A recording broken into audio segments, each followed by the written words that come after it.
Golden original कढ़ाई थोड़ी बहुत डरपोक थी, लेकिन वास्तव में वो एक वफादार कलाकृति थी। वह कभी भी किसी को धोखा नहीं दे सकती थी। नितिन को अब खुद के ऊपर भी थोड़ा बहुत पछतावा और गुस्सा आ रहा था, क्योंकि वास्तव में उसी ने कहा था इन सभी की यहाँ पे रक्षा करने के लिए। और नितिन की बात सुनते हुए गोल्डन ओरिजिनल कढ़ाई ने अपनी जान पर खेलते हुए उन सभी की जान बचाई। उसके बाद में गोल्डन ओरिजिनल कढ़ाई ने नितिन से कहा, ठीक है मास्टर, जब मेरे पास में समय होगा तो मैं इसकी खेती जरूर करूँ। ठीक है मास्टर, जब मेरे पास में समय होगा तो मैं वास्तव में इसके साथ में साधना जरूर करूंगी। यंग मास्टर, मैं आपसे एक बात कहना चाहती हूँ, चाहे से मैं अपनी मौत से डरती हूँ, लेकिन मैं वास्तव में एक कायर नहीं हूँ। गोल्डन ओरिजिनल कढ़ाई की आवाज अब धीरे धीरे कम होती गई और एक पल में जाते हुए वह बिल्कुल ही बंद हो गई। गोल्डन ओरिजिनल कढ़ाई की ऐसी आवाज, गोल्डन ओरिजिनल कढ़ाई को शांत होते देख नितिन बहुत ज्यादा घबरा गया। उसने चिल्लाते हुए कहा, डिंग डिंग डिंग डिंग, तुम ऐसे नहीं सो सकती, मैं तुम्हें कुछ नहीं होने दूंगा। लेकिन नितिन का चिल्लाने का कोई भी असर नहीं हो रहा था, क्योंकि गोल्डन ओरिजिनल कढ़ाई पहले से ही सो चुकी थी। वह तो पहले से ही अपनी सीमा के ऊपर पहुंच गई थी, लेकिन वह यहाँ पर नितिन के आने का ही वेट कर रही थी, ताकि वह अपना पूरा कर्तव्य निभा सके जो उसके मास्टर ने उसे कहा था। गोल्डन ओरिजिनल कढ़ाई को इस तरह से शांत होते देख नितिन ने अपनी मुट्ठियां बहुत तेज भींच ली थी और उसके बाद में उसने अपना सिर नीचे किया और उसने अपने मन ही मन में बुदबुदाया, डिंग डिंग, तुम डरपोक नहीं हो, तुम एक नायक हो। तुम चिंता मत करो, तुम्हारा मास्टर यहाँ पे है ना, मैं तुम्हें बचाऊंगा, मैं तुम्हें कुछ भी नहीं होने दूंगा। गोल्डन ओरिजिनल कढ़ाई एक कलाकृति हो सकती है, वो एक डरपोक हो सकती है, लेकिन मुसीबत के समय वही है जिसने बिना किसी हिचकिचाहट के इतने सारे जनों को बचाया था। दूसरों को बचाने के लिए खुद का बलिदान देना, यही होता है एक असली लड़ाकू। और नितिन ने वैसे भी उसे संत लेवल स्टेज 5 तक पहुंचाने का वादा किया था, इसीलिए वह उसे अभी ऐसे ही नहीं सोने दे सकता था। नितिन ने अब दृढ़ संकल्प बना लिया था, चाहे से कुछ भी हो, पहले उसको बचाना है और फिर उसका लेवल भी पार करवाना है। बड़ी लाचारी के साथ में नितिन ने एक लंबी सांस ली और गोल्डन ओरिजिनल कढ़ाई की तरफ देखते हुए उसने ऊपर का ढक्कन हटाया और फिर वह उसके अंदर चला गया। जैसे ही नितिन अंदर पहुंचा, वहां पर बैठे हुए सभी मास्टर टीचर्स अपनी अपनी जगह पर खड़े हो गए और वह खड़े होकर नितिन को ग्रीट करने लगे। प्रिंसिपल नितिन, आप वापस आ गए। गोल्डन ओरिजिनल कढ़ाई ने उन्हें पहले ही बिजली के प्रकोप से बचा लिया था और थोड़ी देर कल्टीवेशन करने के बाद में अब वह पूरी तरह से ठीक हो गए थे। काफी हद तक उनकी एनर्जी भी लौट आई थी।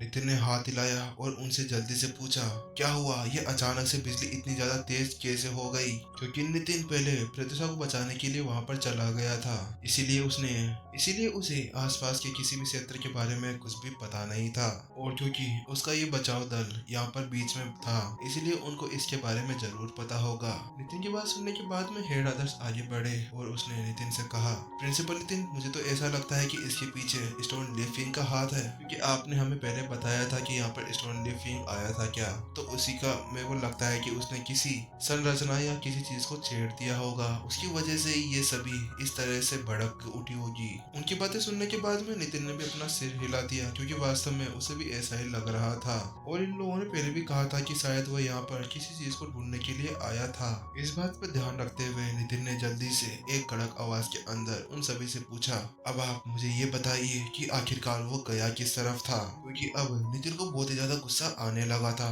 क्योंकि वही था, उसी की वजह से गोल्डन ओरिजिनल कढ़ाई को इतनी सारी चोटें लगी थी। अब चाहे कुछ भी हो, वह स्टोन लेफ्टिंग को नहीं छोड़ने वाला था। और ये देखते हुए कि वह कोई चीज ढूंढने के लिए वहां पर गया हुआ था, तो उसको देखकर ऐसा लग सकता है कि बहुत बड़ी विपदा आने वाली थी, इसीलिए नितिन उसे ऐसे ही नहीं छोड़ सकता था, चाहे से अब उसे अपनी जान की बाजी क्यों ना लगानी पड़े। हेड आदर्श आगे बढ़े और उन्होंने इशारा करते हुए कहा, वह इस प्राचीन शहर के अंदर चला गया था। अच्छा तो ठीक है, अब मैं वहां पर जा रहा हूँ, नितिन ने हाथ हिलाते हुए उन सभी से कहा, और आप लोग यहाँ पर बैठकर अभी भी अपने आप को रिकवर करिए, क्या पता कब कौन सा खतरा हमारे ऊपर आन पड़े। नितिन की बात सुनने के बाद में पार्थ भी जल्दी से अपनी जगह पर खड़ा हो गया और उसने खड़े होते हुए कहा, प्रिंसिपल नितिन, मैं भी आपके साथ में चलने वाला हूँ। स्टोन लिफ्टिंग बहुत ज्यादा खतरनाक और ताकतवर है, इसीलिए मुझे नहीं लगता कि आप अकेले उसका सामना कर सकते हैं। इसके अलावा मेरे पास में एक अनूठी चीज है जिसके साथ में हम उसको आराम से ढूंढ सकते हैं। भारत को उस लड़ाई के अंदर ज्यादा चोटें नहीं आई थी, इसीलिए वह जल्दी से रिकवर हो गया था, क्योंकि उस समय आदर्श और आदर्श और जाफर दोनों ही दोनों उन सभी की रक्षा कर रहे थे और इसी के साथ में उन्होंने इतने समय आराम कर लिया था और अपने आप को भी ठीक ठाक कर लिया था, इसीलिए वह वहां से जाने के लिए तैयार थे। अच्छा तो ठीक है, आप भी मेरे साथ चलना चाहते हैं? ये देखते हुए कि पार्थ अब बहुत अच्छी स्थिति के अंदर था, क्योंकि नितिन को भी पता था कि कॉम्बैट मास्टर्स बहुत ही ज्यादा शक्तिशाली होते हैं और वह अपने मौत से कभी भी नहीं डरते। वो तो पार्थ पिछली बार नितिन से इसलिए हार गया था क्योंकि उसने अपनी साधना को दबा लिया था। अगर वास्तव में वो उसके साथ में अपनी संत लेवल स्टेज 3 की साधना के साथ में लड़ता तो उन दोनों का मुकाबला अच्छी तरह से हो सकता था। और उसी को देखते हुए नितिन बता सकता है कि जब वह स्टोन लीफ किंग्स के साथ में लड़ेगा तो उसके साथ में लड़ते समय वह अपनी पूरी ताकत का यूज कर पाएगा और उसका साथ भी दे सकेगा। और केवल नितिन उसको अपने साथ में इसलिए नहीं ले जा रहा था कि वह मजबूत है, उसके पास में एक और दूसरा कारण भी था। उसने अब ये भी कहा था कि वह अलौकिक राक्षसों को ट्रैक भी कर सकता है, इसीलिए नितिन ने सोचा कि वह उसके रास्ते को आसान बना देगा। हालांकि नितिन के पास में भी आई ऑफ इनसाइट थी, लेकिन वह आई ऑफ इनसाइट के साथ में आधे अधूरे निशानों को पीछा नहीं कर सकता था। और यहाँ पर इतनी सारी बिजलियां चमक रही थी, उसकी वजह से उनके निशान भी मिट चुके थे और अपने रास्ते का सामना करने के बजाय वह इससे अच्छा तो पार्थ को अपने साथ में ले जाकर रास्ता आराम से पता लगवा सकता था। और नितिन के पास में एक अच्छा रास्ता भी था, वह देख सकता था कि आखिरकार लड़ाकू मास्टर्स के पास में किस किस तरह के उपकरण हुआ करते थे। पार्थ को इस तरह से खड़ा होते हुए देख अन्य मास्टर टीचर्स और कॉम्बैट मास्टर्स भी खड़े हो गए। वह नितिन के साथ में जाने की जिद करने लगे, लेकिन नितिन ने उन्हें साफ साफ मना कर दिया था क्योंकि उन सभी को बहुत ज्यादा चोटें लगी हुई थी और उन्हें अभी भी रिकवर होने में बहुत ज्यादा समय लगने वाला था। और आदर्श और जाफर उन दोनों को भी वह साथ में नहीं ले जा सकता था, उनको वहां पर उनकी रक्षा करने के लिए नितिन वहीं पर ही छोड़ गया था। और ये भी हो सकता था कि स्टोन लीफ किंग वहां पर इतने सारे जनों को आते हुए देख सतर्क हो जाए और इसका खतरा वह नहीं उठा सकता था। चलो एक पल के लिए मान भी लिया जाए कि हम लोग स्टोन लीफ किंग को पकड़ लेंगे, लेकिन इन लोगों की इस तरह की स्थिति को देखते हुए वह स्टोन लीफ किंग का मैच नहीं कर सकते थे। नितिन की बातें सुनने के बाद में सभी ने अपना सिर हिला दिया, क्योंकि वह भी जान गए थे कि नितिन उनसे क्या कहना चाहता है। और उसके बाद में फिर से वह रिकवर होने के लिए नीचे बैठ गए। फिर उनको कुछ संदेश देने के बाद में नितिन अब जमीन से पार्थ के साथ में बाहर निकल आया था। और जब वह बाहर निकल आए थे तो उन्होंने देखा कि आसपास की बिजलियां पहले से कमजोर हो गई थी और अब वह अपनी आत्मा का सहारा लिए बिना भी इस इलाके को पार कर सकता था। जैसे जैसे वह अब उस प्राचीन शहर के अंदर बढ़ रहे थे, वहाँ पर अब धीरे धीरे बिजली का प्रकोप कम होता जा रहा था। देखने से ऐसा लग रहा था कि प्राचीन शहर के बीच में कोई ऐसी चीज रखी गई हो जो बिजली के प्रकोप को कम कर रही हो।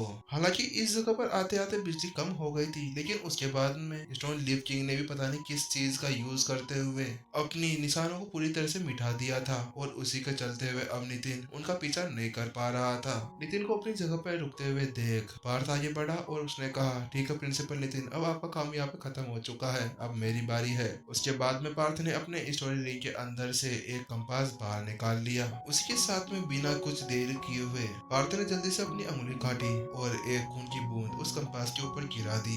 वैंग, और जैसे ही वह खून की बूंद उस कंपास के ऊपर गिरती है, कंपास अचानक से एक्टिवेट हो जाता है और फिर वह एक दिशा की ओर इशारा करता है। उस कलाकृति को पार्थ के हाथों में देखने के बाद में नितिन अपनी आंखें खोले बिना नहीं रह सका। नितिन अपनी आंखें खोले बिना नहीं रह सका और बड़ी उत्सुकता के साथ में उसने पार्थ से पूछा, पार्थ ये किस तरह की कलाकृति है? नितिन की बात सुनने के बाद में पार्थ ने एक हल्की सी मुस्कान के साथ में कहा, प्रिंसिपल नितिन, ये कॉम्बैट मास्टर्स के लिए यूज की जाने वाली एक उपकरण है। इसका नाम है किलिंग ओरा ट्रैकर। इसके साथ में भयानक ओरा और शुद्ध खून को आराम से ट्रैक किया जा सकता है। क्योंकि अलौकिक राक्षस हमेशा से एक अलग साधना का यूज करते हैं, तो उनके अंदर से हमेशा एक किलिंग ओरा बाहर निकलता रहता है, जिसको ट्रैक करते हुए ये आराम से उनके पास में पहुंच सकता है।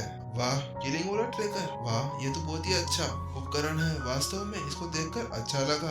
वास्तव में मानना पड़ेगा कॉम्बैट मास्टर्स के पास में अच्छे अच्छे कलाकृतियां हुआ करती है। वैसे भी कॉम्बैट मास्टर्स हमेशा से अलौकिक राक्षसों को दूर रखने के लिए ऐसे उपकरण अपने पास में रखा करते थे। उसके बाद में अब उस कंपास का यूज करते हुए अब वह एक दिशा के अंदर बढ़ने लगे। फिर वह समय समय पर जगह पर रुकते थे और समय समय पर वापस से उस कंपास का यूज करते हुए दिशा का पता लगाने लगते थे। ऐसा ही करते हुए थोड़े समय के अंदर वह एक बड़े से घर के सामने आ जाते हैं। वह बहुत ही पुराना घर था। उसके आसपास के एरिया के अंदर पूरी तरफ काला अंधेरा छाया हुआ था। ऐसा लग रहा था कि वह कोई हॉन्टेड हाउस हो। जैसे ही वो दोनों वहाँ पर पहुंचे, नितिन ने जल्दी से कहा ध्यान से, यहाँ पर ध्यान रखना होगा, क्योंकि ये देखते हुए कि स्टोन लिविंग इसके अंदर है, अब हमें फूंक फूंक कर एक एक कदम आगे बढ़ाना होगा, क्योंकि यहाँ पर कोई भी फॉर्मेशन एक्टिवेट हो सकती है। इसी का ध्यान रखते हुए अब नितिन और पार्थ दोनों हवा के अंदर उड़ते हैं और उस घर के अंदर जाने लगते हैं। जैसे ही वह लोग घर के अंदर घुसते हैं तो वह देखते हैं कि उनके सामने अलौकिक राक्षस हॉल के बीचों बीच बैठा हुआ था और अपने हाथों को ऊपर करे हुए अपने सामने पड़ी हुई गोल आकृति के अंदर अपनी एनर्जी को भेज रहा था। ऐसा लग रहा था कि कोई वह तपस्या कर रहा हो। उसके आगे जो गोला पड़ा हुआ था वह एक मुट्ठी के आकार का था। उसको एक ऑर्ब कहा जा सकता है। वह अपनी ही जगह पर धीरे धीरे घूम रहा था। उसके चारों ओर पानी था और अलौकिक राक्षस द्वारा एनर्जी को बाहर निकाले जाने के बाद में वह सारी एनर्जी उस ऑर्ब के अंदर जा रही थी। देखने से ऐसा लग रहा था जैसे कि वह अलौकिक राक्षस उसके अंदर की शक्ति को दबाने की कोशिश कर रहा हो। और इसी सस्पेंस के साथ में आज भी ये एपिसोड यहीं पर ही खत्म होते हुए। तो गाइस, अपना एपिसोड रात को ही आया करेगा, क्योंकि सभी को रात को ही पसंद है। और अगर आप लोग स्टोरी हैप्टिक्स के ऊपर नए हैं तो अपने चैनल को सब्सक्राइब कर ले। तुम्हारा भाई आवाज को सुधारने की और कोशिश कर रहा है, जिसके साथ में आप लोगों को और मजा आया करे। और डेली डेली आपको इसके ऊपर एपिसोड मिल जाया करते हैं, तो बिना किसी देरी के कर लीजिए सब्सक्राइब और बेल आइकन को भी दबा दीजिए, ताकि जैसे ही एपिसोड अपलोड हो जाए आप लोगों के पास में नोटिफिकेशन आ जाए। चलो गाइस, टाटा बाय बाय, मिलते हैं फिर नेक्स्ट एपिसोड के अंदर। Take care.